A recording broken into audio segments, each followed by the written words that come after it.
Chapter 1. Ryan Haskins pressed his palms flat against the kitchen counter, watching the coffee maker sputter its final drops into the carafe. 6:15 a.m. The house was silent except for the machine's dying gurgle and the tick of the wall clock. This used to be his favorite time of day, before the world woke up, before the demand started. Now it just felt like borrowed peace. He poured coffee into his favorite mug, the one Jake had painted for him at summer camp 2 years ago. The uneven letters spelled "World's Best Dad" in primary colors, now slightly faded from too many trips through the dishwasher. Ryan traced the red D with his thumb. "You're up early." He turned. Sophia stood in the doorway, her dark hair pulled into a messy bun, wearing one of his old college t-shirts. Even at dawn, rumpled and sleepy, she was beautiful. They'd been married 9 years, together for 12, and some mornings he still couldn't believe she'd chosen him. "Couldn't sleep," Ryan said. He poured her a cup without asking. 2 sugars, splash of cream. "Big presentation today." Sophia accepted the mug, their fingers brushing. "You'll do great." "You always do." Ryan managed to smile. He was a project manager at Meridian Construction, overseeing the development of a new medical complex downtown. It was the biggest project of his career, and yes, today's presentation to the investors mattered. But that wasn't what had kept him staring at the ceiling since 4 a.m. It was Jake. His son had been different lately. Withdrawn, quiet at dinner, quick to retreat to his room. 8 years old, and suddenly acting like a teenager. Ryan had tried to talk to him, tried the usual dad approaches, video games, shooting hoops in the driveway, even attempted the "we can talk about anything" speech. Jake had just shrugged and said he was fine. But Ryan knew his son, and Jake wasn't fine. "How's the presentation prep?" Sophia asked, leaning against the counter beside him. "Good. David thinks we're in strong shape." David Erickson, his work partner and closest friend, had helped him refine the pitch for weeks. "We should know by end of day if they're committing to the full budget." "They'd be idiots not to," Sophia said. She bumped his shoulder with hers. "You've put everything into this." Ryan nodded, staring into his coffee. He had. Long hours, late nights, weekends. Maybe too many. Maybe that's why Jake was pulling away. Ryan hadn't been as present as he should be. Guilt twisted in his gut. "Hey." Sophia's hand found his. "What's wrong?" "Nothing. Just nervous." She studied him with those sharp hazel eyes that always saw too much. But before she could press, footsteps thundered down the stairs. Jake burst into the kitchen, backpack bouncing, sneakers untied.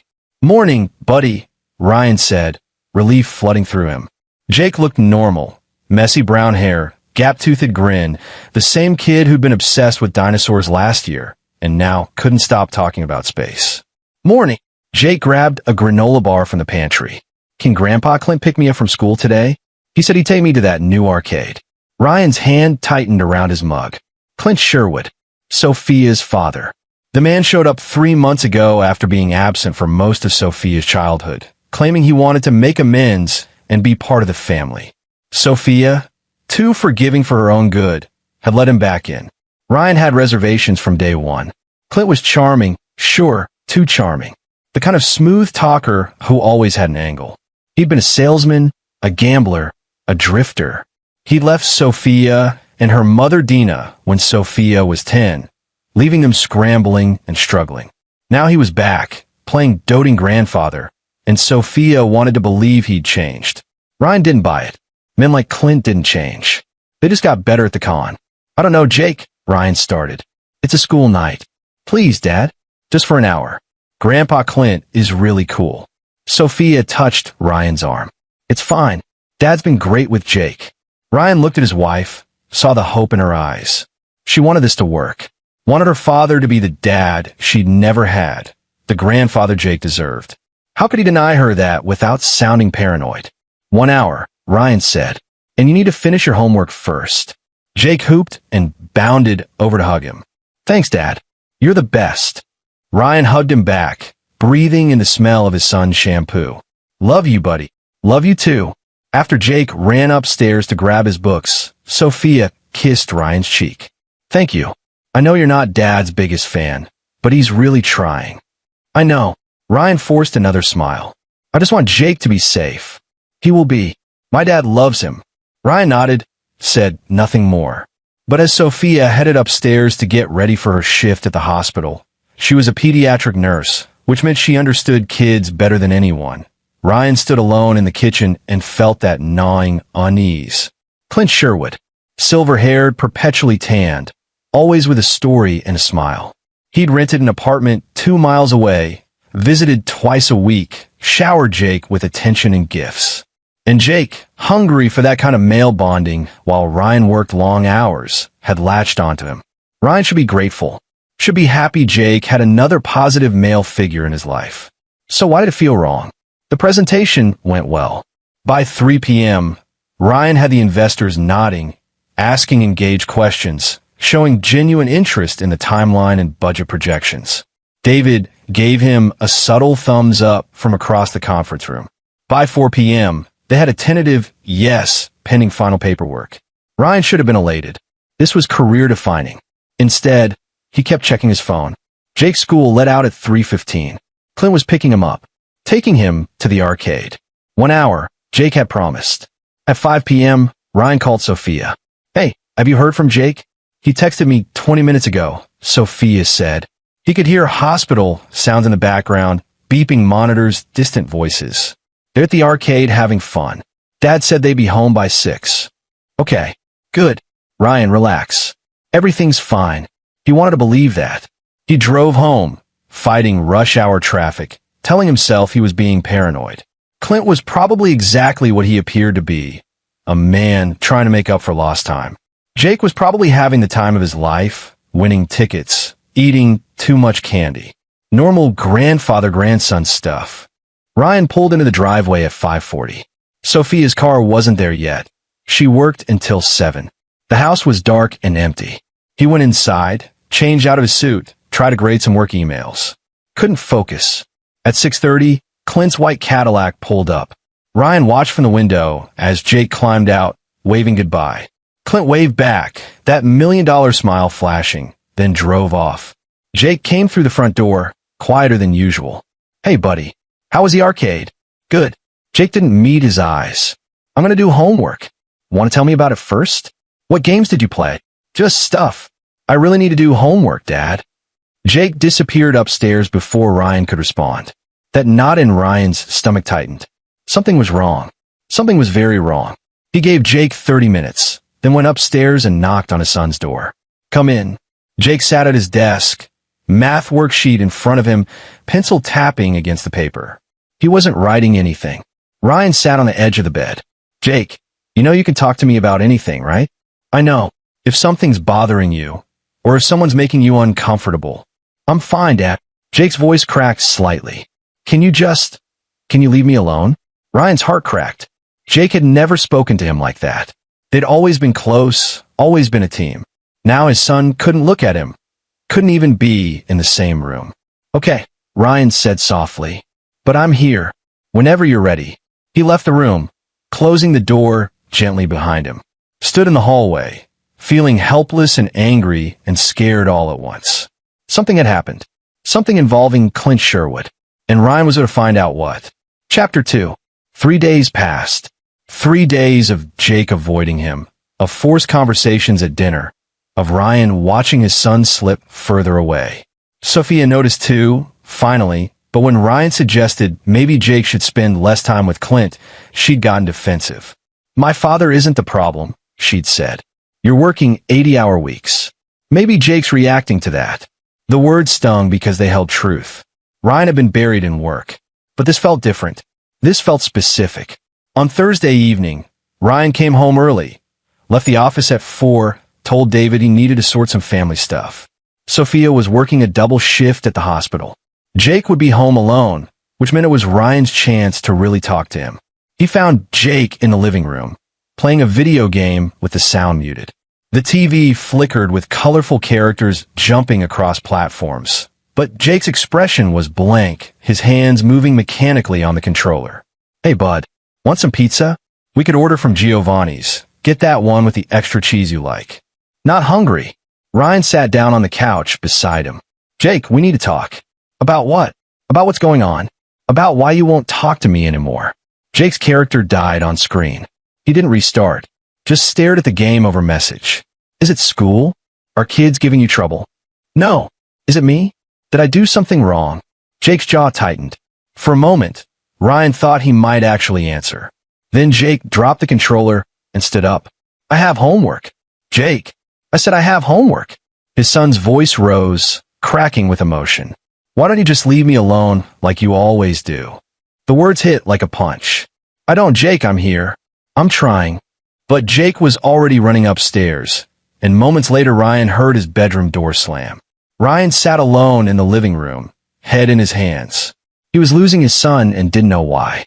Didn't know how to fix it. His phone buzzed. A text from David. Investors signed off.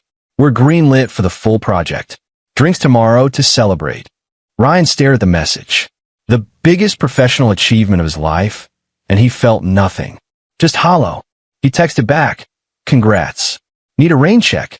Then he went upstairs and stood outside Jake's door, listening to his son cry on the other side. Friday afternoon, Ryan left work at 2 p.m. He didn't tell anyone, just grabbed his keys and drove. Not home, to Jake's school. He parked across the street with a clear view of the pickup area. Parents were already lining up, cars idling. Ryan slid down in his seat, feeling ridiculous. He was a grown man, stalking his own son's school like some paranoid detective. But something was wrong. He knew it in his bones. At 3:15, kids poured out. Ryan spotted Jake immediately, spotted the way his son walked slowly, shoulders hunched, scanning the parking lot, looking for Clint's white Cadillac. There it was, pulling up right on time. Clint got out, all smiles and waves. Jake walked over, and Ryan watched the exchange. Clint said something. Jake nodded, shoulders tensing. Clint put a hand on Jake's shoulder, leaning in close, speaking directly into his ear. Jake flinched. It was subtle. Anyone else might have missed it. But Ryan saw it. Saw his son pull back slightly, saw the discomfort in his posture. Then Clint's hand tightened on Jake's shoulder, and Jake went still. Compliant. Ryan's hands gripped the steering wheel, so hard his knuckles went white. They got in the car. Clint drove off. Ryan followed. He kept 2 cars back, feeling like a character in a bad movie. But he didn't care. Whatever was happening, he needed to know. Clint didn't go to the arcade. He drove to his apartment complex, a dated building on the east side, the kind with rust stains on the stucco and weeds pushing through the parking lot cracks. He and Jake went inside. Ryan sat in his car, engine off, watching the second-floor window. After 10 minutes, he couldn't take it anymore. He got out, crossed the parking lot, climbed the exterior stairs to the second floor. Found apartment 2C. He pressed his ear to the door. Voices. Muffled. Clint's low rumble, Jake's higher pitch. He couldn't make out words, but there was tension in the tones. Then silence. Ryan's hand went to the doorknob. Tested it. Locked. He stood there, warring with himself. He could knock. Demand to know what was going on. But what if he was wrong? What if it was innocent? What if it wasn't? Before he could decide, his phone rang, loud in the quiet hallway. Ryan swore, fumbled to silence it. Inside the apartment, movement. Footsteps approaching the door. Ryan bolted, ran down the stairs, heart hammering, feeling stupid and panicked and protective all at once. He made it to his car as the apartment door opened above. Clint's voice called out, "Hello? Someone there?" Ryan slid low in his seat, waited. After a moment, the door closed. He sat there for another hour.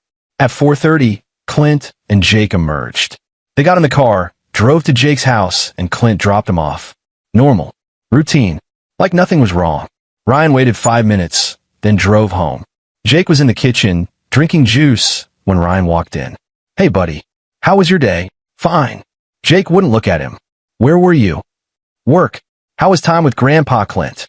Jake's hand tightened around his juice glass. "Fine." Ryan crouched down, bringing himself to eye level. "Jake, if anything's wrong, you can tell me. I promise I won't be mad." For just a moment, Jake's eyes met his. Ryan saw fear there. Real, bone-deep fear. His son's lip trembled. "Jake!" Then the moment passed. Jake's face went blank again. "Nothing's wrong. Can I go play now?" Ryan let him go, watched him leave, and felt something dark and furious coil in his chest. Whatever Clint Sherwood was doing to his son, It ended now. That night, after Sophia came home and Jake was in bed, Ryan made a decision.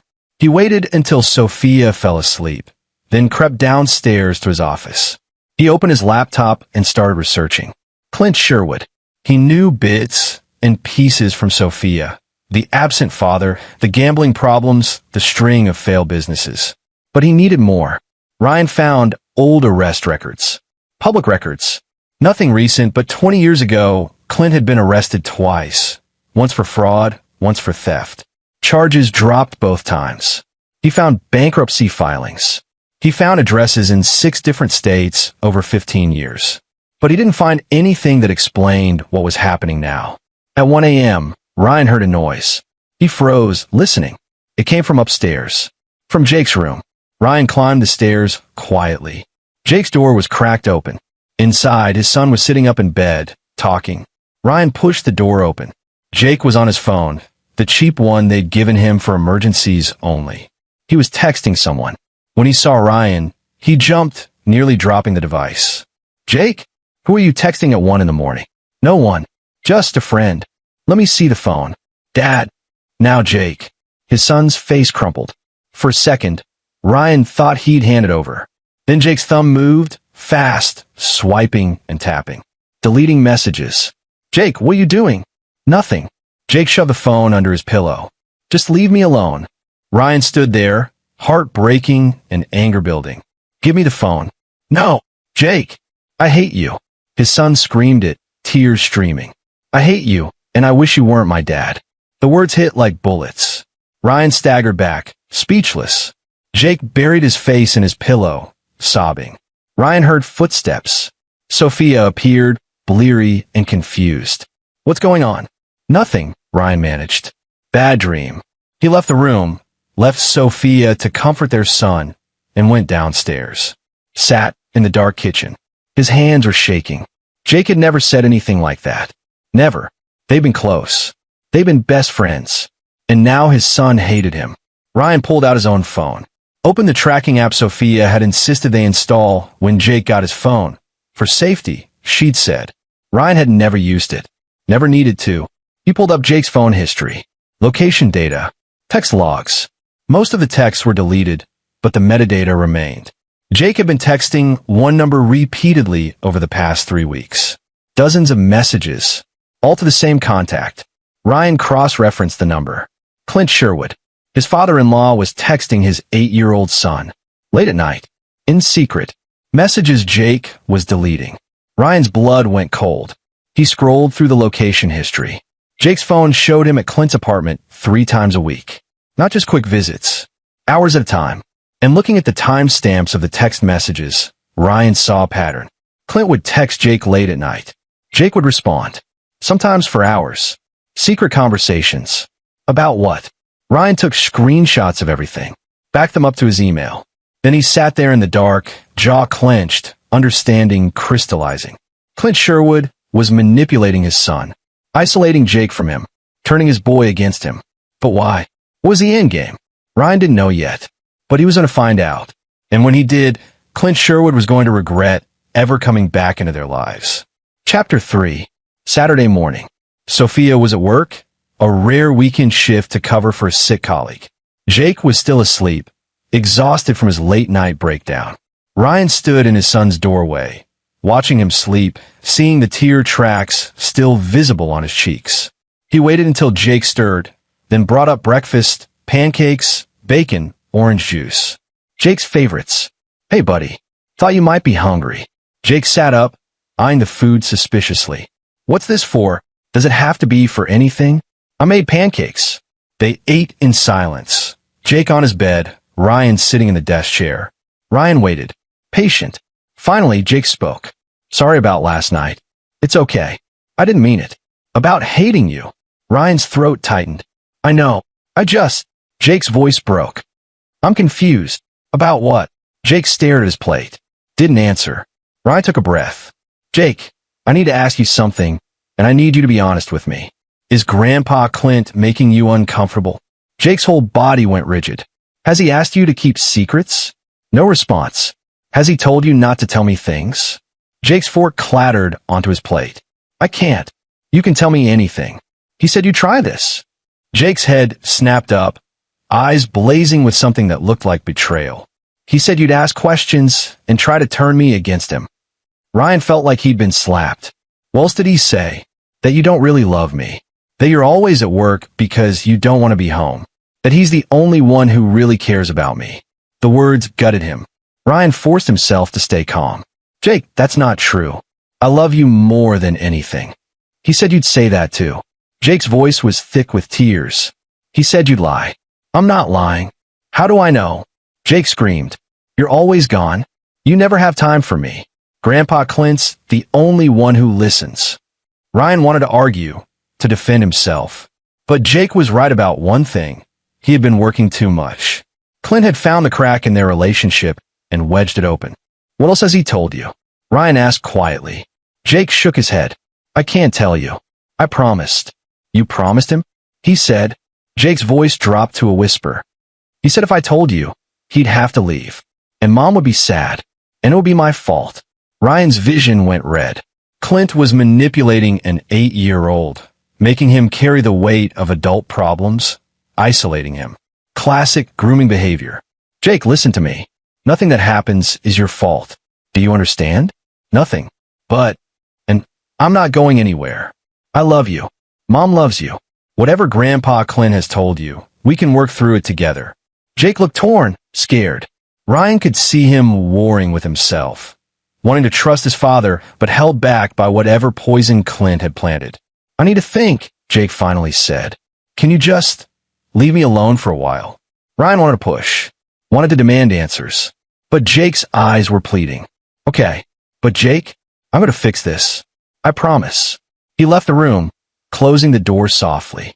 Then he went downstairs and called David. Hey man, what's up? You okay? You sounded weird yesterday. I need your help. Can you come over? It's important. David arrived 20 minutes later. Ryan let him in, glanced upstairs to make sure Jake's door was still closed, then led David to his office. What's going on? David asked, concern evident. They'd known each other since college, been through everything together. If anyone would understand, it was David. Ryan showed him everything. The text logs, the location data, the pattern of manipulation. He explained Jake's behavior, the things Clint had been saying. David's expression grew darker with every revelation. Jesus, Ryan, this is really bad. I know, but I don't know what to do. If I go to Sophia with this, she'll defend him. She wants to believe he's changed. What about the police? And tell them what? He's texting my son? Taking him to his apartment? Sophia gave permission for all of it, without evidence of actual abuse. Ryan's hands clenched. They'll say it's a family matter. So what are you going to do? Ryan stared at the computer screen, at the evidence of Clint's manipulation. I'm going to get more evidence. I'm going to find out exactly what he's doing and why. And then I'm going to make sure he never gets near Jake again. How? I don't know yet, but I'll figure it out. David leaned back, studying him. You need to be careful. If Clint realizes you're onto him, then what? He's a con man, not a killer. Are you sure about that? You said yourself, you don't really know him. Ryan hadn't thought of that. The idea sent a chill through him. All the more reason to move fast. They spent the next 2 hours planning. David, always the logical one, suggested they needed more concrete evidence. Something undeniable. Something Sophia would have to believe. What about audio? David suggested. If you could record one of their conversations. He'd never allow me near enough. Not you. Jake. Ryan looked at him. What do you mean? Jake has a phone. If he could access it remotely, install some kind of monitoring software. That's Jake's privacy. I can't just. Ryan, someone is actively harming your son. This isn't about privacy anymore. Ryan knew he was right. Hated that he was right. But David was correct. This was about Jake's safety. Okay, how do we do it? David pulled out his laptop. There's software that can mirror a phone's activity to another device. Messages, calls, everything. If I can get access to Jake's phone for 15 minutes, I can set it up. He's upstairs now. I could get it. Do it. Ryan crept upstairs. Jake's door was closed, and he could hear his son talking on the phone again. Of course. Ryan eased the door open. Jake was facing away, phone pressed to his ear. I know, but he was asking questions. Pause. No, I didn't tell him anything. Okay, I promise. Ryan backed away before Jake could notice. Couldn't take the phone now. He'd have to wait. He returned downstairs. He's on it right now. Probably talking to Clint. We'll get another chance, David said. In the meantime, what do you know about Clint's background? Really know? Not much. Sophia doesn't talk about him. Maybe that's where we start. If he's running some kind of con, there's usually a pattern. Let me do some digging. David left with a promise to call as soon as he found anything. Ryan spent the rest of the day in a fog, going through the motions. When Sophia came home at 6, exhausted from her shift, she found Ryan making dinner while Jake sat silently at the kitchen table. Everything okay? She asked. Fine, Ryan lied. Just a quiet day. That night, after everyone was asleep, Ryan's phone buzzed with a text from David. Call me. Found something. Ryan slipped out to his car, called from the driveway. What did you find? Clint's been in town longer than he told you. I found rental records. He's been here for 6 months, not 3. Ryan's grip tightened on the phone. Why would he lie about that? That's not all. He's got connections to some questionable people. I found social media links, photos from last year. He's been hanging around with a woman named Harriet Matthews. She's got a record, fraud, identity theft. Send me everything. Already did. But Ryan, there's more. I found court documents from 15 years ago. Clint was investigated in connection with a custody case. Someone accused him of manipulating their kid to turn against the other parent. Ryan's blood went cold. What happened? Charges were dropped. Insufficient evidence. But the accusations were there. Parental alienation. Grooming behavior. Sound familiar? He's done this before. Looks like it. But Ryan, if charges were dropped once, they might drop them again. You need ironclad evidence. I'll get it. How? Ryan thought of the garage confrontation mentioned in his mind, the plan forming. Leave that to me. Chapter 4. Sunday morning, Ryan woke with purpose. He'd spent half the night researching parental alienation, grooming tactics, and manipulation patterns. Everything fit. Clint was textbook, isolating Jake, turning him against Ryan, creating dependency. But why? Ryan thought about the custody case David had mentioned. Maybe that was it. Maybe Clint wanted custody of Jake somehow. But that didn't make sense. He wasn't a legal guardian, had no standing. Unless... Ryan's mind raced. What if Clint was planning to use Jake against him and Sophia? Create so much chaos in their marriage that they split up? Then Sophia, emotionally vulnerable, might turn to her father for support. And Clint would have access to what? Money? Sophia's nursing salary was decent, but not life-changing. Their house was mortgaged. They had some savings, but nothing extraordinary. Unless Clint knew about the medical complex project. The bonus Ryan would receive when it was completed. 6 figures, enough to change their financial situation significantly. Ryan sat up in bed. That was it. Clint wasn't just manipulating Jake for emotional control. He was positioning himself to get access to that money. Probably through Sophia. Drive a wedge between Ryan and his wife. Convince Sophia that Ryan was a terrible father. Encourage a divorce, then help her through it. Help himself to the settlement. It was devious. It was calculated. And it would work if Ryan didn't stop it. Sophia stirred beside him. You're up early again. Couldn't sleep. She propped herself on one elbow. Ryan, you've been distant all week. Is something wrong with the project? No, the project's great. We're greenlit. Then what?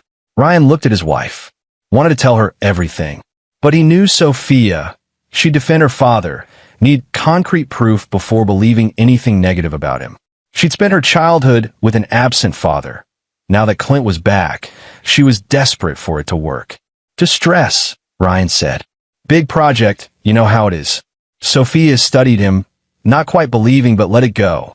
I'm worried about Jake too. He's been so withdrawn. I know. Maybe we should take him to see someone. A therapist. Maybe. Ryan seized the opportunity. Actually, I was thinking we should all spend more time together. Just the 3 of us. Take a break from outside influences. Sophia frowned. What do you mean? I mean, Jake's been spending a lot of time with your dad. Maybe we should dial that back a bit. Her expression hardened. Ryan, My father is finally being the grandfather Jake deserves. Why would we dial that back? I just think you don't like him. You never have. That's not. It is. Sophia sat up fully. You've been skeptical since day one. Dad's trying, Ryan. He's really trying. And Jake loves spending time with him. Does he? Or is Clint telling Jake what to think? What's that supposed to mean? Ryan knew he was pushing too hard, too fast. Nothing. Forget it. No, you said it. What are you implying about my father? Sophia, I'm just saying maybe we should be more involved in Jake's life. And we are involved. I'm home every evening. I don't work. You're the one who's gone all the time. The argument spiraled from there. It ended with Sophia grabbing her gym bag and leaving to clear her head, and Ryan standing alone in the bedroom, knowing Clint had already done his damage. Already planted seeds of doubt in Sophia too. He found Jake in the living room, watching TV. Hey buddy, want to do something today? Just you and me? Jake didn't look away from a screen. Like what? Whatever you want. Movies, mini golf, that new pizza place you mentioned. I'm supposed to see Grandpa Clint today. Maybe we could reschedule with him. Have a father-son day. Jake finally looked at him. Why you hate Grandpa Clint so much? I don't hate him. He says you do. He says you're jealous because I like spending time with him. Ryan's jaw clenched. Jake, that's not true. I'm happy you have a relationship with your grandfather. I just want to spend time with you too. You're always working. I know, and I'm sorry. But I'm here now. So what do you say? Jake hesitated. For a moment, Ryan thought he'd won. Then Jake's phone buzzed. He checked it, and his expression closed off. I already made plans with Grandpa Clint. I don't want to cancel. Jake, can I just go now? Please. Ryan wanted to say no, wanted to forbid it, but that would only push Jake further away, make Clint's case about Ryan being controlling. Okay, Ryan said, but I want you home by 5. And Jake, I love you, no matter what anyone says. Jake mumbled something and went upstairs. Ryan sat down heavily on the couch, feeling like he was losing a war he couldn't even fight properly. His phone rang. David. Hey, got something else. Can you meet me? When? Now. Coffee shop on Main. 20 minutes later, Ryan slid into a booth across from David, who had a laptop open and a grim expression. What did you find? David turned the screen around. It showed bank records, Clint's bank records. Don't ask how I got these. Let's just say I have a friend who owes me a favor. David, do you want to know or not? Ryan nodded. Clint's broke. Not just broke, seriously in debt. He owes money to some very bad people. $60,000 to a loan shark based out of the city. Due in 4 weeks. Ryan's stomach dropped. 4 weeks. Yeah, and look at this. David pulled up another document. I found emails between Clint and Harriet Matthews, that woman I mentioned. They're working together, planning something. They reference the mark and the payout. Ryan, I think that mark is you. What's the payout? I don't know exactly, but one email mentions at least $100K once the settlement comes through. They're planning a con. They're going to use Jake to destroy your marriage, then convince Sophia to divorce you and take everything she can get. Ryan stared at the evidence, rage building. That son of a bitch. There's more. I found photos on Harriet's social media. She's been watching your house, taking pictures of your routine, your schedule. They've been planning this for months. That's why Clint was here before he told us. He was setting it up. Exactly. And Ryan, it gets worse. I found messages between Clint and Jake. I managed to recover some deleted texts from Jake's phone backup. How did you? Family sharing settings. You're still the admin on Jake's iCloud. I pulled the backup. David showed him the messages. Ryan read them, his vision blurring with fury. Clint had been systematically poisoning Jake against him for weeks, telling Jake that Ryan didn't love him, that Ryan was planning to leave, that Clint was the only one who truly cared. He'd been grooming Jake to testify against Ryan in a custody hearing. This is insane, Ryan breathed. It's calculated, and it's working. Ryan, you need to act now. If this goes to court, if Sophia believes Clint's version of events, you could lose everything. Your son, your marriage, your money. Ryan's hands shook with barely contained rage. I need to stop this. Ow! I don't know yet, but I'm going to confront Clint. Get him to confess on record. He'll never confess. He will if he thinks he's won. If he thinks I'm broken. Ryan's mind was working now, forming a plan. I'm going to give him what he wants. I'm going to make him think his con worked. What do you mean? I'm going to pretend to fall apart. Make it look like my marriage is crumbling. Make Clint think victory is right around the corner. Then, when he's confident and cocky, I'll get him to show his hand. David looked skeptical. That's risky. You have a better idea? Yeah. Go to the cops with this. And tell them what? That my father-in-law is texting my son? That he's in debt? That he has a criminal associate? None of it's illegal. Not yet. I need a confession. I need him to admit what he's doing and why. David sighed. Okay, but you need to be smart about this. If Clint figures out you're onto him, he won't. I'll be careful. They spent the next hour planning. Ryan would stage a fight with Sophia, a big one that Clint would hear about through Jake. He'd move out, make it look like the marriage was over. Meanwhile, David would help install monitoring software on Jake's phone so they could track all communications with Clint. And Ryan would engineer a confrontation, one where he'd get Clint to reveal everything. It's going to take perfect timing, David warned. I don't care. I'm getting my son back. That evening, Ryan staged the fight. He waited until Jake was in earshot, then picked a fight with Sophia over dinner about Clint's involvement in their lives. He let himself get loud, angry. Sophia responded in kind, defensive of her father. Jake sat frozen at the table, watching his parents scream at each other for the first time in his life. It ended with Ryan grabbing his car keys and storming out, not coming back. He spent the night in a hotel, hating himself for scaring Jake, but knowing it was necessary. His phone blew up with texts from Sophia, apologizing and asking him to come home. From Jake, short messages that said, "Dad, and are you okay?" And then, tellingly, nothing more. Because Jake had texted Clint. Ryan knew he had, and Clint would be celebrating, thinking his plan was working perfectly. Ryan lay in the hotel bed, staring at the ceiling, thinking about the garage confrontation he was planning. He needed to be smart. Record everything. Get Clint to confess on tape. Then he'd have what he needed.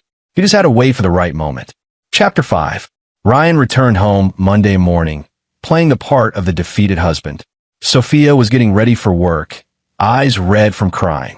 They had a tense, quiet conversation where Ryan apologized for overreacting and promised to work on his issues with Clint. Sophia bought it, relief evident on her face. "I just want our family to be okay," she said. "Me too." Ryan kissed her forehead, hating the deception but knowing it was necessary. Jake was quieter than ever at breakfast. Wouldn't look at Ryan. His phone kept buzzing, and Ryan knew. Clint was texting him, probably coaching him on how to respond to Ryan's return. After Sophia and Jake left, her to work, him to school, Ryan called David. "I'm in. Got the software ready." "Yeah, I need Jake's phone for 10 minutes. I'll get it tonight." Ryan went through his day on autopilot. The medical complex project needed his attention, but he could barely focus. His mind was on Jake, on Clint, on the plan forming in his head. That evening, he offered to help Jake with homework. Jake reluctantly agreed, bringing his backpack to the kitchen table. While Jake was in the bathroom, Ryan grabbed his phone from the backpack, took it to his office, and called David on his own phone. "I've got it. Walk me through this." David guided him through installing the monitoring software. It took 8 minutes. Ryan got the phone back in Jake's backpack just before his son returned. "Thanks for the help, Dad," Jake said, though his tone was flat. "Anytime, buddy." By midnight, Ryan's phone was synced to Jake's. He could see everything, every text, every call, every app opened. He waited until everyone was asleep, then checked. Clint had texted Jake 17 times that day. The messages made Ryan's blood boil. "Your dad is angry because he's losing control. Don't worry, I'll protect you. If they fight again, you can come stay with me. You'll be safe here. Remember, your dad works all the time because he doesn't care about you. I'm the one who's always there. Don't tell your mom what we talk about. She wouldn't understand. And the worst one, if your dad tries to keep you from seeing me, you need to tell your mom he's being mean to you. She'll believe you. Then we can fix everything." Ryan screenshot everything, backed it up in 3 places. This was evidence. This was manipulation. But he needed more. He needed Clint to explicitly state his endgame. Over the next 3 days, Ryan played his part perfectly. He was subdued around Sophia, apologetic. He gave Clint space, didn't object when Jake spent time with him. He was the broken man Clint expected. Meanwhile, he watched the messages flow. Clint grew more confident, more explicit. He told Jake that soon things would change for the better. That Ryan wouldn't be a problem much longer. That Clint would make sure Jake was taken care of. David continued his investigation, finding more evidence of Clint's debts, more emails with Harriet Matthews. They were definitely planning something big. References to the settlement and custody arrangements confirmed Ryan's suspicions.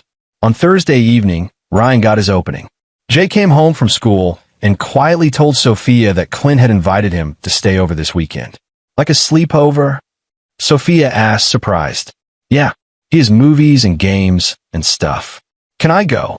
Ryan watched Sophia's face. The hope there, the desire for her father to be the man she'd always wanted him to be. I don't know, Jake. You've never stayed overnight before. Please, Mom? Grandpa Clint said it would be fun.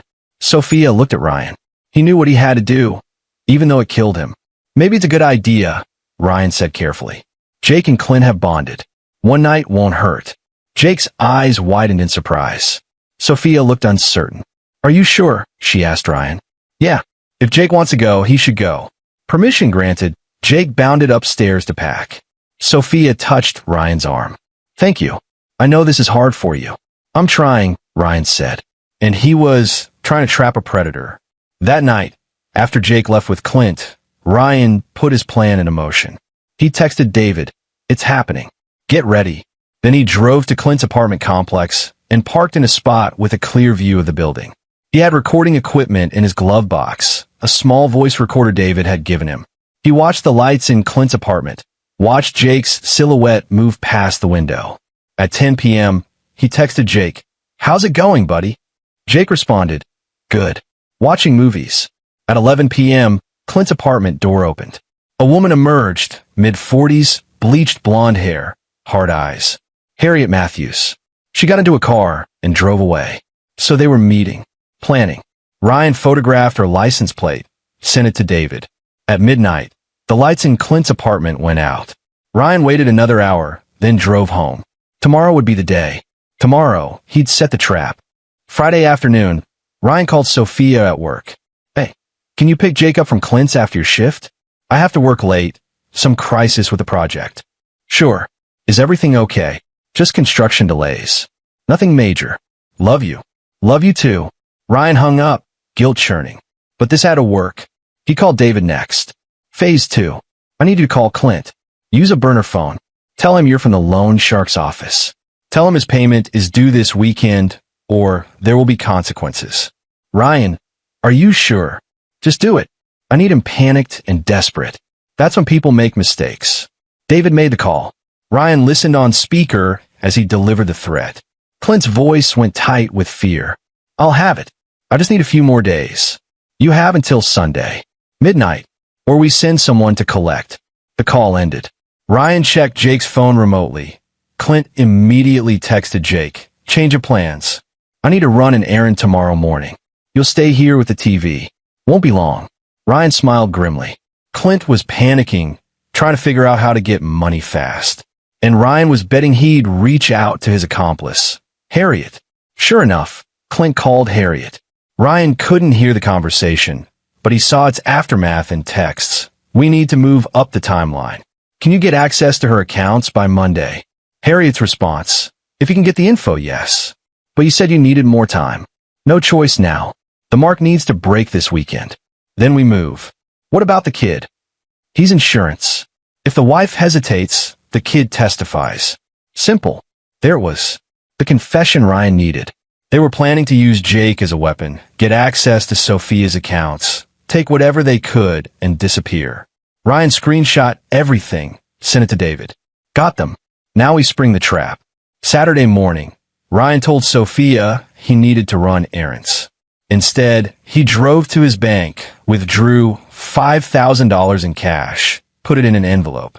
He drove to a pawn shop, bought a cheap watch, put that in another envelope. Then he drove to Clint's apartment. He knocked. Clint answered, surprised to see him. "Ryan, what are you doing here?" I need to talk to you. It's important. About Jake. Clint's expression shifted, calculating. Jake's here. Maybe this isn't the best time. It won't take long. Can we talk in your garage? I saw you have storage there. Clint hesitated, then nodded. They went downstairs to the parking garage.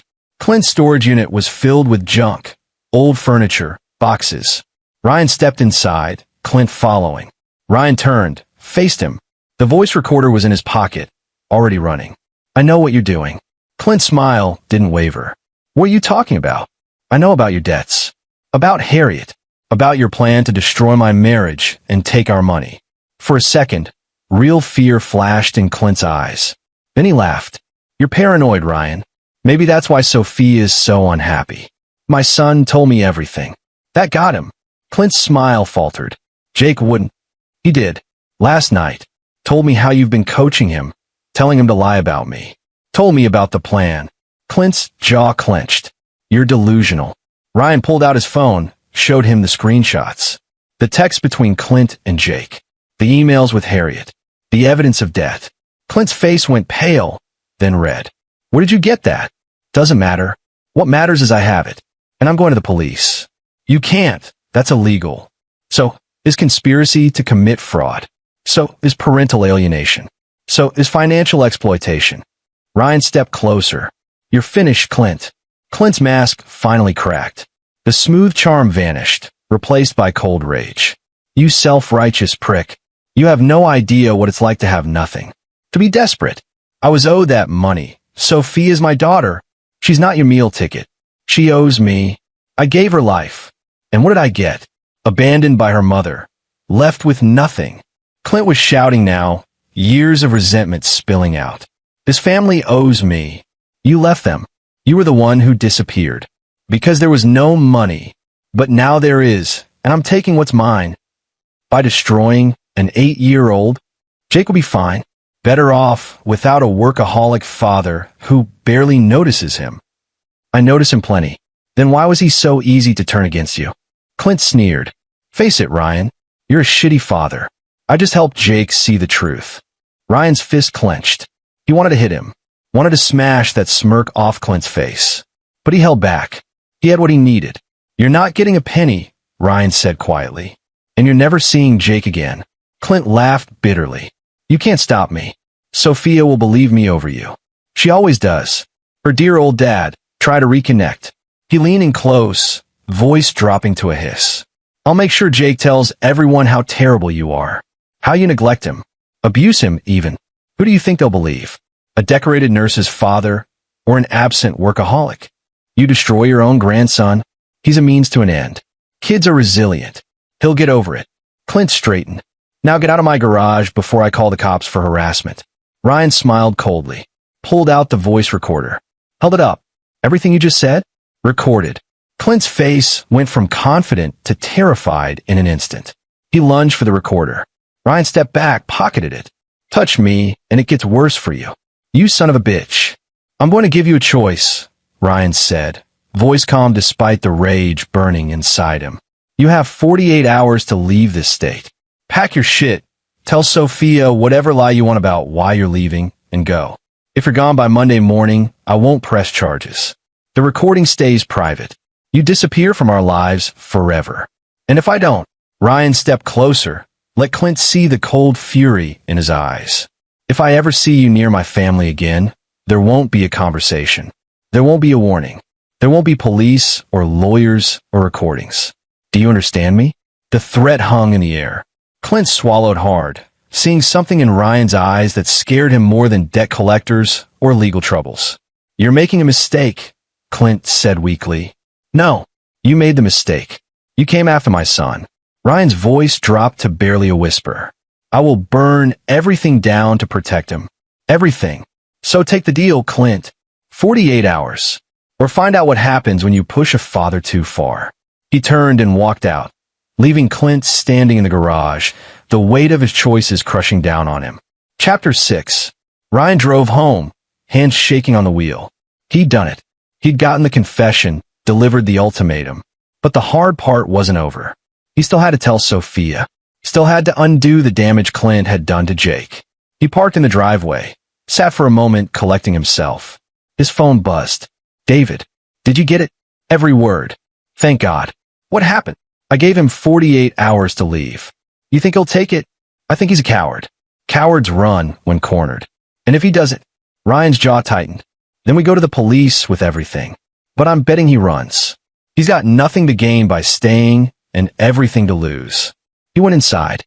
Sophia was in the kitchen, making lunch. She looked up, smiled. Hey, how are errands? Good. Is Jake back yet? Picking him up in an hour. What? We need to talk. After Jake gets home, after he's settled. We need to have a serious conversation. Sophia's smile faded. About what? Your father. Her expression hardened. Ryan, we've been over this. Please. Just trust me. After Jake's home, I'll explain everything. Something in his tone made her stop arguing. She nodded slowly. Okay. The next hour dragged. Ryan paced, checked his phone compulsively. The recording was backed up in 5 places: his phone, his computer, the cloud, David's computer, even a physical copy. He wasn't taking chances. Finally, Sophia left to get Jake. Ryan waited, anxiety churning. When they returned, Jake ran straight upstairs without saying hello. Sophia followed Ryan into their bedroom. Okay, talk. Ryan pulled out his phone, pulled up the evidence. Started from the beginning. Showed her the text messages between Clint and Jake. The manipulation, the lies. Showed her the financial records, the emails with Harriet Matthews, the evidence of the con. Sophia's face went from skeptical to confused to horrified as she read. This can't be real, she whispered. My father wouldn't. There's more. Ryan played the recording from the garage. Sophia listened to her father's voice. Heard him call Jake a means to an end. Heard him talk about the con. Heard him threaten to make Jake lie about Ryan. By the end, tears were streaming down her face. He was using Jake, she said, voice breaking. He was using all of us. Ryan pulled her into his arms. I'm sorry. I know you wanted to believe he'd changed. I was so stupid. I wanted him to be the father I never had. I wanted it so badly I couldn't see. Her voice cracked. Jake. Oh God, Jake. What has he done to our son? We'll fix it. We'll get Jake into therapy. We'll undo the damage. But Sophia, I need you to back me on this. Your father can't be around Jake anymore. He can't be around any of us. She pulled back, wiping her eyes. What did you do? I gave him 48 hours to leave the state. Told him if he doesn't, we press charges and file for a restraining order. Sophia nodded, face hardening. Good. I want him gone. There's one more thing. We need to tell Jake the truth. Age appropriately, but he needs to know why Grandpa Clint is leaving. Otherwise, he'll blame himself. They went to Jake's room together. He was lying on his bed, staring at the ceiling. Jake, we need to talk to you, Sophia said gently. About what? About Grandpa Clint. Jake sat up, defensive. Did Dad tell you lies about him? They're not lies, buddy, Ryan said, sitting on the edge of the bed. Your grandfather hasn't been honest with us. He said some things to you that weren't true. Things designed to make you not trust me. That's not. Jake, I heard the recording, Sophia said, her voice firm but kind. I know what Grandpa Clint has been saying to you. About your dad, about our family. Honey, none of it was true. Grandpa Clint was trying to hurt us. Jake's face crumpled. But he said he loved me. I'm sure part of him does, Ryan said carefully. But he was also using you. And that's not okay. So Grandpa Clint is going to go away for a while. A long while. Because of me? Jake's voice broke. Because I told him stuff? No, buddy. None of this is your fault. Grandpa Clint is an adult who made bad choices. You didn't do anything wrong. But I was mean to you. I said I hated you. Ryan pulled Jake into a hug. You were confused. And I understand. But Jake, I need you to know something. I love you. I have always loved you. I'm sorry I've been working so much. That's going to change. I'm going to be here more. But even when I'm busy, even when I mess up, I will always love you. Always. Jake sobbed into his shoulder. Sophia joined the hug, and they sat there as a family, holding each other while Jake cried out weeks of confusion and pain. Is Grandpa Clint ever coming back? Jake finally asked. No, Ryan said. He's not. Good, Jake whispered. I don't want to see him again. Some of the things he said, they scared me. Ryan and Sophia exchanged looks over their son's head. They'd get Jake into therapy next week. Start undoing the damage. It would take time, but they'd do it together. Sunday evening, Ryan's phone rang. Unknown number. He answered. Ryan Haskins? Yeah. This is Harriet Matthews. Clint told me what you did. Ryan's blood chilled. Where's Clint? Gone. Ran like the coward he is. Left me holding the bag. Her voice was bitter. Thought you should know, the guys he owes money to? They're not happy he disappeared. They're looking for someone to pay. I told them about you. I didn't borrow money from them. No, but you're why Clint can't pay. Figure they might want to have a conversation with you about that. Ryan's grip tightened on the phone. If anyone comes near my family, relax. I'm not that vindictive. Just thought you deserved a heads up. Those guys don't mess around. She paused. Clint used me too, you know. Promised me a cut that'll never come. So maybe we're both victims here. Difference is I didn't try to hurt a kid. True. Harriet laughed without humor. Good luck, Ryan. You're going to need it. She hung up. Ryan stared at his phone, new worry gnawing at him. Clint's debts. The loan sharks. He called David immediately. We might have a problem. After explaining the situation, David was quiet for a moment. Okay, here's what we do. First, you file a police report. Get everything on record. Clint Kahn, the threats, all of it. Second, you install a security system. Cameras, alarms, the works. Third, you vary your routine. Don't be predictable. You think they'll actually come after me? I think desperate people do desperate things. Better safe than sorry. Monday morning, Ryan filed a police report. Showed them the evidence, the recording, everything. The detective listened, took notes, assured Ryan they'd investigate. They'd issue a warrant for Clint's arrest, track him down. Ryan drove to Jake's school, talked to the principal. Explained the situation. No one except Ryan or Sophia was authorized to pick up Jake. If anyone else tried, call the police immediately. The principal agreed, made notes in Jake's file. By Monday afternoon, Ryan had installed security cameras at the house, changed the locks, and varied his route home. He was probably being paranoid, but probably wasn't good enough when Jake's safety was on the line. That evening, David came over with news. Clint's gone. Like really gone. I have a contact who tracked his credit cards. He drove straight to Mexico. Crossed the border yesterday. Mexico. Makes sense. No extradition for fraud. He's probably planning to hide out until the heat dies down. What about the loan sharks? That's the interesting part. I asked around, very carefully, and apparently Clint's debt was sold. Someone bought it off the original lender. Who? David grinned. You're not going to believe this. Me. Ryan stared at him. What? I had some money set aside, called in a favor with a guy I know. Bought Clint's debt for 30 cents on the dollar. Figured it was worth it to make sure no one came after you. David, I can't let you. You're not letting me anything. Consider it an investment in my best friend's safety. Besides, now if Clint ever shows his face again, I own him. Legally. David's smile turned sharp. And I can make his life hell. Ryan didn't know what to say. Thank you. You do the same for me. They sat in comfortable silence for a moment. Then Ryan asked, do you think it's really over? With Clint? Yeah.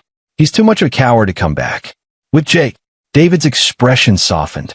That'll take time. But you're a good dad, Ryan. You'll get through this. Ryan hoped he was right. Chapter 7. 2 weeks later, life had started to find a new normal. Jake was seeing a therapist twice a week, a kind woman named Dr. Pamela Pratt who specialized in childhood trauma. She was working with Jake to untangle the manipulation, rebuild his self-esteem, and process what had happened. Ryan had cut back his hours at work. David had taken on more of the project management, insisting Ryan needed to focus on family. The medical complex would still get built, just with Ryan working reasonable hours instead of brutal ones. Sophia had thrown herself into understanding parental alienation, reading everything she could find. She blamed herself for letting Clint back in, for not seeing the signs, for putting Jake at risk. Ryan kept reminding her that Clint was a professional con man, that she couldn't have known. But I should have, she said one night, lying in bed beside him. I'm his mother. I should have protected him better. You did protect him. We both did once we knew. That's what matters. She curled into him. I keep thinking about what might have happened if you hadn't figured it out. If Clint's plan had worked. But it didn't. We caught in time. Barely. Ryan held her tighter. She was right. It had been close. Too close. If Ryan had waited even a week longer, if he hadn't been paying attention, if he hadn't acted, he pushed the thoughts away. They'd won. That was what mattered. Jake was getting better too. Slowly, but noticeably. He smiled more. Talked more. Started sleeping through the night again without nightmares. One evening, he came downstairs while Ryan was watching TV. "Dad, can we play that video game? The one we used to play together?" Ryan's heart swelled. "Absolutely, buddy." They played for 2 hours, and it felt like old times. Jake laughing at Ryan's terrible strategy. Ryan pretending to be offended. The comfortable rhythm of father and son doing something simple together. After Jake went to bed, Sophia hugged Ryan.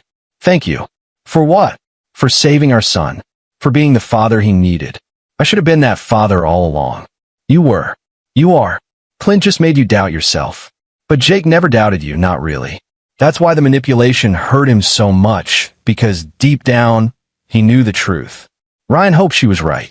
Hoped that when Jake looked back on this years from now, he'd remember his father fighting for him. Not the weeks of alienation, but the moment Ryan stood up and said enough. 3 weeks after Clint fled to Mexico, Ryan got a call from the detective handling the case. "Mr. Haskins?" "Detective Kentman, I wanted to update you on Clint Sherwood." "Did you find him?" "Not yet. But we did find his accomplice, Harriet Matthews. She's been arrested on fraud charges related to a different case. During questioning, she gave us a lot of information about Sherwood's operation. Turns out you weren't his first target. He's been running variations of this con for 15 years. Ryan's stomach turned. 15 years. At least. Different states, different families. Always the same pattern. A strange parent returns, targets grandkids, creates chaos, exploits the situation financially. He's made hundreds of thousands doing this. Jesus. Matthews says he's done this at least 8 times that she knows of. Probably more. We're working with other jurisdictions now, building a case. When we find him, and we will, he's going away for a long time. What about the other families? The other kids? We're reaching out. Some of the cases are old, the kids are adults now, but they deserve to know what happened. And some might want to press charges. After the call ended, Ryan sat in his office, processing. 8 families. 8 kids manipulated and traumatized. How many relationships had Clint destroyed? How many children had he used as pawns? Ryan's anger burned cold and steady. Clint Sherwood deserved everything coming to him. But there was something else. Pride. Pride that he'd stopped Clint. That he'd protected his family. That he'd been smart enough, strong enough, determined enough to see through the manipulation and fight back. His phone buzzed. "David. Hey, you watching the news?" "No, what?" "Turn on channel 7. Ryan grabbed the remote, switched channels. A news anchor was talking. "Fugitive wanted for fraud and parental alienation in multiple states has been located in Mexico. Clint Sherwood, 57, was arrested by Mexican authorities this morning and will be extradited to the United States to face charges." The screen showed Clint's mugshot, disheveled, scared. Nothing like the smooth charmer who'd shown up 3 months ago. "They got him," Ryan breathed. "They got him," David confirmed. Guess Mexico wasn't as safe as he thought. "Good." Ryan felt a weight lift off his shoulders. "That's good." He watched the rest of a news segment, which detailed Clint's crimes, mentioned multiple victims, showed clips of Detective Man explaining the investigation. At the end, the anchor said, "If you or someone you know has been affected by parental alienation, resources are available." Ryan turned off the TV. It was over. Really, truly over. Clint would face justice. The other families would get closure. And Jake was safe. He went upstairs, found Jake reading in bed. "Hey, buddy. Can I come in?" "Sure." Ryan sat on the edge of the bed. "I wanted to tell you something. The police found Grandpa Clint. He's been arrested." Jake's eyes widened. "He has?" "Yeah. He's going to face consequences for what he did. To us and to other families." "There were others?" "Yes. You weren't the only one he hurt. But it's over now. He can't hurt anyone else." Jake was quiet for a moment, processing. Then, quietly, "Good. How are you feeling?" "I don't know." "Confused?" "Relieved." Jake looked up at him. "Is it weird that I'm sad too? Even though he was bad?" "Not weird at all. You cared about him. He was your grandfather. It's okay to have complicated feelings. Dr. Pratt says that too. Dr. Pratt's smart. Jake smiled a little. Yeah. He hesitated then. Dad? I'm sorry I said those things to you. The mean things. You don't have to apologize. I want to. I was wrong. You're not a bad dad. You're the best dad. Ryan's eyes stung. He pulled Jake into a hug. I love you so much, buddy. Love you too, Dad. The trial was 6 months later. Ryan and Sophia attended, leaving Jake with David and his wife. They want to see Clint face justice. Clint looked different in court, smaller somehow, stripped of his charm and confidence. He wore an orange jumpsuit, his silver hair greasy and unkempt. When his eyes met Ryan's across the courtroom, there was no smirk, just defeat. The prosecutor presented the evidence. Recordings, emails, testimony from Harriet Matthews and other victims. 8 families came forward, some with children now grown who testified about the lasting damage Clint's manipulation had caused. Ryan took the stand, played his recording, explained what Clint had done to Jake. The jury listened, their faces growing harder with each revelation. Sophia testified too, her voice steady as she described the betrayal of her father using her son as a pawn. Clint's defense was weak, tried to paint himself as a desperate man making poor choices, tried to claim he really did care about his daughter and grandson. The jury didn't buy it. Guilty on all charges. Fraud, conspiracy, child endangerment, parental alienation. 15 years, no parole eligibility for 7. As they led Clint away, he looked back at Sophia one last time. She met his gaze, her expression cold and unforgiving. Goodbye, Dad, she said quietly. He flinched as if struck, then disappeared through the courthouse doors. Outside, reporters crowded around, but Ryan and Sophia pushed through to their car. They drove home in silence, processing. It's really over, Sophia finally said. Yeah, it is. Do you think Jake will be okay? Long term, I think he'll be better than okay. He's strong. He's resilient. And he has us. Sophia nodded, wiping tears. Thank you. For fighting for him. For us. Always. Chapter 8. 1 year later, Ryan stood in the backyard, watching Jake play with a new puppy, a golden retriever they'd gotten 2 months ago named Cooper. Jake was laughing, throwing a tennis ball, completely carefree in a way Ryan hadn't seen in a long time. Dr. Pratt had said Jake was doing remarkably well. The therapy had worked. Jake had processed the manipulation, understood it wasn't his fault, and rebuilt his sense of security. He was thriving in school, had made new friends, and most importantly, his relationship with Ryan and Sophia was stronger than ever. He looks happy, Sophia said, coming up beside Ryan and slipping her hand into his. He does. We all do. Ryan looked at his wife. They'd been through hell and come out the other side stronger. Their marriage had been tested, but it hadn't broken. If anything, the experience had brought them closer. I've been thinking, Sophia said, about starting a support group for families who've gone through parental alienation. That's a great idea. I talked to some of the other families from the trial. A few are interested. I thought maybe we could help others who are going through what we went through. Ryan pulled her close. You're amazing, you know that. I learned from the best. Jake ran over, Cooper bounding at his heels. Dad, Mom, watch this trick I taught Cooper. They watched as Jake put Cooper through a series of simple commands: sit, stay, shake. Cooper obeyed most of them, his tail wagging enthusiastically. That's great, buddy. Ryan said, you're a natural dog trainer. Jake beamed. Can we get another dog? Let's see how we do with one first, Sophia laughed. Later that evening, after Jake was in bed and Cooper was snoring in his dog bed, Ryan sat in his office, looking at photos on his computer. There was one from a year ago, Jake's school picture from 3rd grade, taken right in the middle of Clint's manipulation. Ryan could see the tension in Jake's forced smile, the guardedness in his eyes. Then there was one from last week, Jake's 4th grade picture. The difference was striking. Jake looked genuinely happy, relaxed, confident, like himself again. Ryan's phone buzzed. A text from David. Beer tomorrow night? Celebrate the medical complex finally being done. Absolutely, Ryan typed back. The medical complex had been completed last month, 6 months ahead of schedule. Ryan's bonus had been even bigger than expected. They'd used some of it to take a family vacation to the Grand Canyon, some to start Jake's college fund, and some to donate to organizations that help families dealing with parental alienation. The rest sat in savings, a reminder that money wasn't what mattered. Family did. Ryan turned off his computer, checked on Jake one last time, saw him sleeping peacefully, Cooper curled at the foot of his bed, then went to his own bedroom. Sophia was already asleep, her face peaceful in the dim light from the hallway.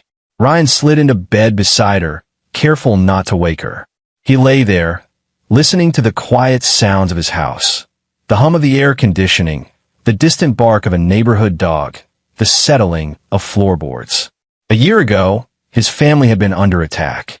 A year ago, he'd been fighting for his son's trust, his marriage's stability, his family's survival. Now peace. Hard-won, precious peace. He closed his eyes and slept. Chapter 9. 3 years later. Ryan sat in the audience of Jake's middle school auditorium, watching his son receive an award for academic achievement. Jake stood on stage, confident and poised, delivering a short speech about the importance of perseverance. There was a time when things were really hard, Jake said, his voice clear and steady, when I felt confused and lost. But my parents never gave up on me. They fought for me, even when I couldn't fight for myself. So this award isn't just mine. It's theirs too. Ryan felt Sophia squeeze his hand.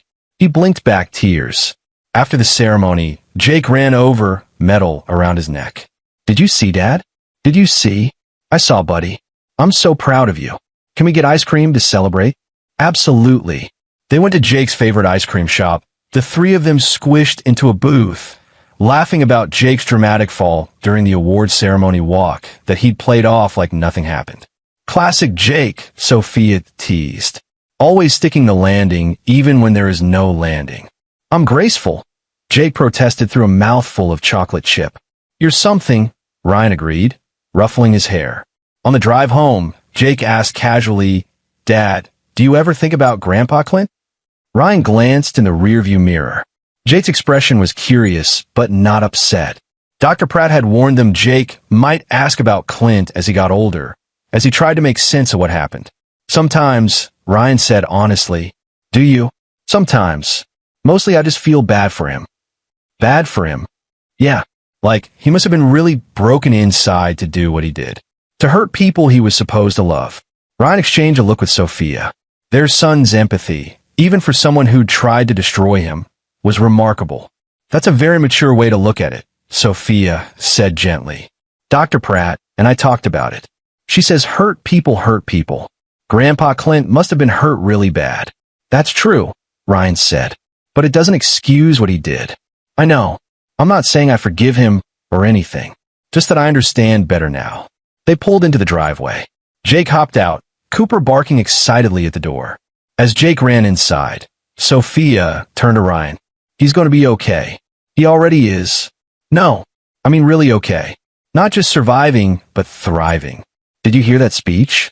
That's our son. I know. Ryan's voice was thick with emotion. We did good. You did good.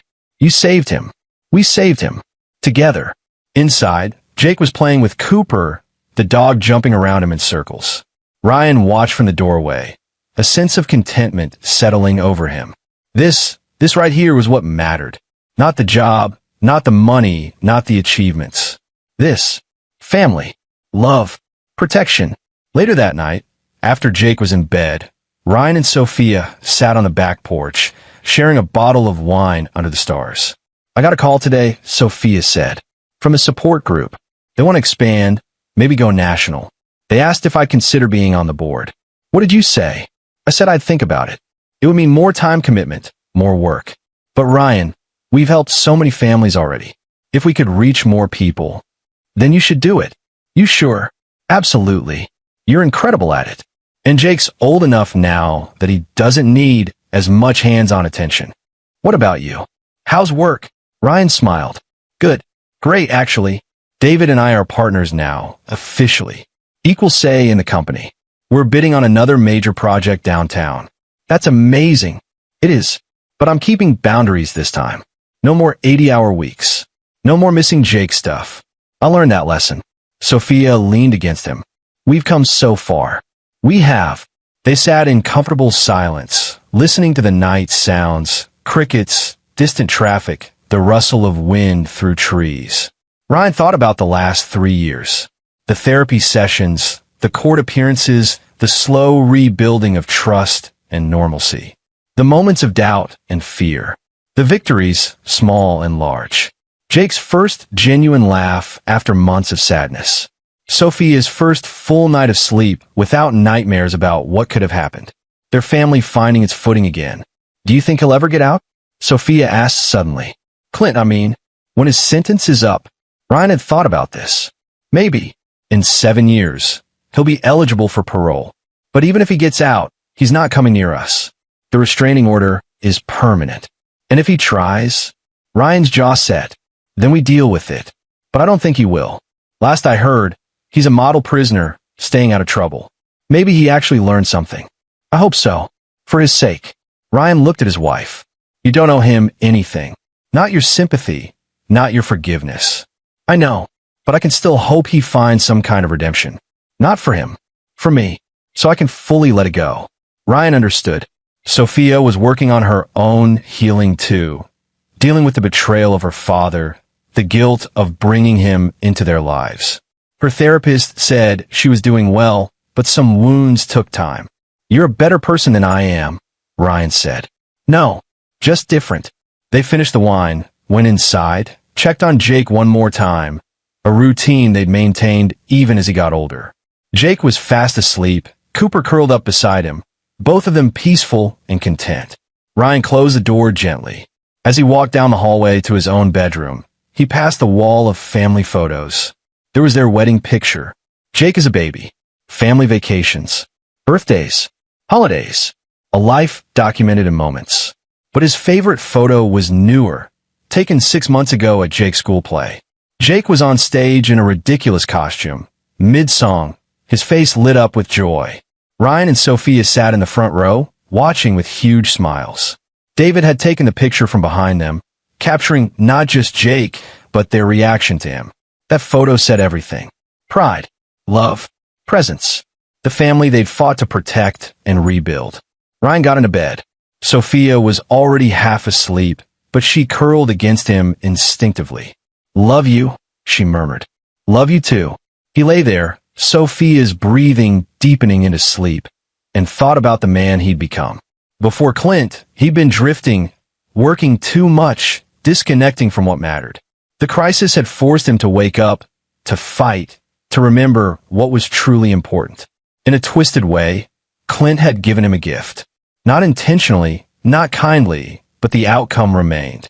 Ryan was a better father now, a better husband, a better man. He'd looked into the abyss of losing his family and said no. He'd stood his ground, used his intelligence and determination, and won. Not just won, protected, preserved, saved, and that was worth everything. 5 years after the trial. Jake was in high school now, 15 years old, tall and confident. He'd grown into a remarkable young man, kind, smart, resilient. He still saw Dr. Pratt occasionally, but more as a check-in than regular therapy. The trauma had healed, leaving scars but not defining him. Ryan and Sophia's support group had grown beyond their wildest expectations. They'd helped dozens of families, provided resources and advocacy, even lobbied for better laws around parental alienation. Sophia had become a passionate advocate, speaking at conferences, writing articles. She'd found her calling. David and Ryan's company thrived. They'd completed 3 major projects, earned industry recognition, built a reputation for quality and integrity. Ryan worked hard but smart, present for his family, successful in his career, balanced in a way he'd never managed before. One Saturday afternoon, Ryan was in the garage working on his car, a hobby he'd picked up as a way to de-stress, when Jake appeared in the doorway. Hey, Dad, can we talk? Of course. Ryan wiped his hands on a rag. What's up? Jake leaned against the workbench. I've been thinking about what happened. With Grandpa Clint. Ryan's heart clenched, but he kept his expression neutral. Okay, I want to understand it better. Not just what he did, but why. Like the psychology of it. Any particular reason? I'm thinking about majoring in psychology. Maybe becoming a therapist. Helping kids who've been through what I went through. Ryan felt a surge of pride so strong it almost knocked him over. Jake, that's incredible. You think so? I think you'd be amazing at it. You have empathy, you've been through it yourself, and you have a good heart. Jake smiled. I learned from the best. They talked for an hour about Jake's plans, his interests, his hopes for the future.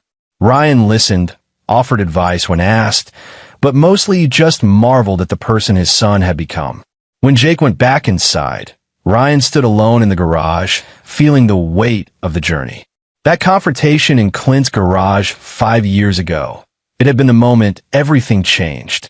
The moment Ryan stopped being passive and started being the protector his family needed.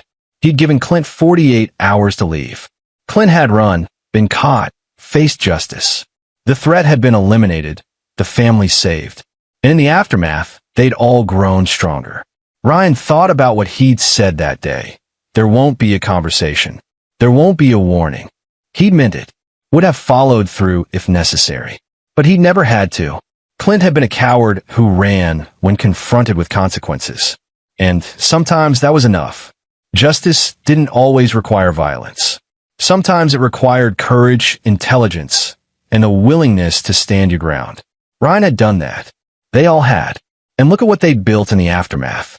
A family stronger than before. A son thriving. A marriage deeper. Lives dedicated to helping others. That was victory. Real, lasting victory. Ryan put away his tools, closed the garage door, and went inside. Sophia was in the kitchen making dinner. Jake was at the table doing homework. Cooper was sleeping in his favorite sunny spot. Normal. Beautiful. Precious. Ryan kissed Sophia's cheek, squeezed Jake's shoulder as he passed, and felt gratitude wash over him. They'd won. Not just survived, but truly won.